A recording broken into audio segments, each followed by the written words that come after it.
Hello বন্ধুরা, তোমরা কেমন আছো? আশা করি তোমরা সবাই ভালো আছো। আজ নানান ব্যঞ্জনে নিয়ে এসেছি ক্যাপসিকামের পুর।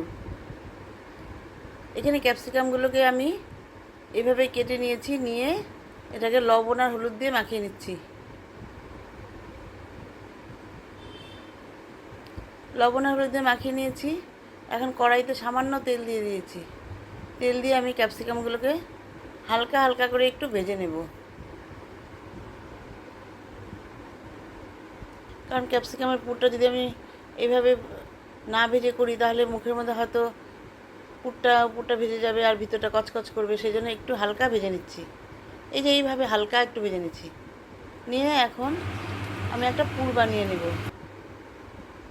এখানে আমি এই তেলের মধ্যেই সামান্য কালো জিরা দিয়ে দিলাম,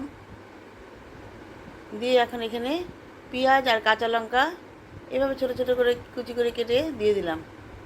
দিয়ে ভালো একটু ভাজা ভাজা করে নিব। ওই জন্য একটু ঢেকে দিলাম পেঁয়াজটা মজার জন্য। একটু মজে গেছে। এখন এর মধ্যে আমি লবণ, তারপরে হলুদ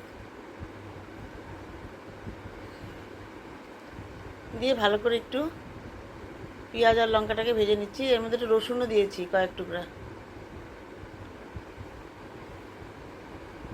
দিয়ে এখন এর মধ্যে একটু ভেজে রাখা মশলা, মানে জিরে আর ধনিয়া আর হচ্ছে শুকনো লঙ্কা, এই তিনটা ভাজা মশলা আমার বানানো আছে, সেটা একটু দিয়ে দিলাম। আর এখানে একটু চাট মশলা দিয়ে দিলাম, দিয়ে এভাবে ভেজে নিলাম মশলাটাকে। আর কিছু দেব না। এখন এই মশলাটাকে এর মধ্যে দিয়ে দিচ্ছি, পেঁয়াজ রসুন কাঁচা লঙ্কা ভাজাটা। এখন এর মধ্যে একটা করে চিংড়ি মাছ দিয়ে দিয়ে রাখবো। এভাবে পেঁয়াজ ভাজাটা দিয়ে দিচ্ছি, পেঁয়াজ রসুন ভাজাটা, আর এখানে একটা করে মাছ দিয়ে দিচ্ছি, চিংড়ি মাছ।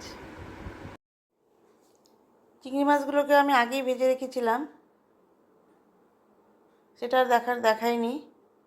আর এখানে আমি গ্রেভিটা বানিয়েছি হচ্ছে সুজি, ময়দা, চালের গুঁড়ো আর বেসন, আর হচ্ছে অল্প সামান্য রিফাইন অয়েল দিয়ে, তারপরে সামান্য চিনি দিয়েছি আর কালো জিরা আর লবণ হলুদ দিয়ে ভালো করে ফেটিয়ে নিয়েছি। আজকে আমার খুব একটু তাড়াহুড়ো, সেই জন্য আমি এটা দেখাতে পারলাম না। এর আগে একটা বানিয়েছিলাম, সেটা আছে, ওইভাবে বানিয়েছি, দেওয়া আছে। এখন এইভাবে আমি ভেজে নিচ্ছি পুরগুলোকে। এখন উপর দিয়ে একটু তেল দিয়ে দিচ্ছি, যাতে উপরটা একটু বেসনগুলো ভেজে যায়।